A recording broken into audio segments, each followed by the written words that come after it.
Hi everyone, all of you welcome back to my channel. ഞാൻ ഇന്ന് വന്നിട്ടുള്ളത് 4th സെമ്മിൻ്റെ new അപ്ഡേറ്റുമായിട്ടാണ്. എൻ്റെ channel ആദ്യമായി കാണുന്നവരാണെങ്കിൽ ജസ്റ്റ് ഒന്ന് സബ്സ്ക്രൈബ് ചെയ്യുക.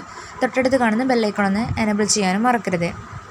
4th സെമ്മിൻ്റെ റിസൾട്ട് വരാനുള്ള ടൈമായിട്ടുണ്ട്. എല്ലാവരും 4th സെമ്മിൻ്റെ റിസൾട്ടിനായിട്ട് വെയിറ്റ് ചെയ്തിരിക്കുകയാണെന്നറിയാം.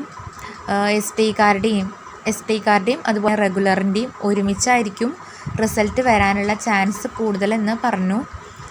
അതുപോലെ തന്നെ എസ് ടി കാരുടെ വാല്യുവേഷനും കഴിഞ്ഞതാണ്. അതുകൊണ്ട് തന്നെ റിസൾട്ട് ഉടനെ വരും. ഒരു 3 days അല്ലെങ്കിൽ 2 days ഇതിനുള്ളിലൊക്കെ നിങ്ങളുടെ റിസൾട്ട് പെട്ടെന്ന് തന്നെ വരാനുള്ള ചാൻസ് ഉണ്ട്. അല്ലെങ്കിൽ ഈ വീക്കിൽ തന്നെ നിങ്ങളുടെ റിസൾട്ട് ഉടനെ നിങ്ങൾക്ക് പ്രതീക്ഷിക്കാവുന്നതാണ്. എല്ലാവരും 4th സെമ്മിൻ്റെ റിസൾട്ടിനായി വെയിറ്റ് ചെയ്യുക. റിസൾട്ട് വന്നു കഴിഞ്ഞാൽ ഞാൻ അപ്ലോഡ് ചെയ്യുന്നതാണ്. Thank you.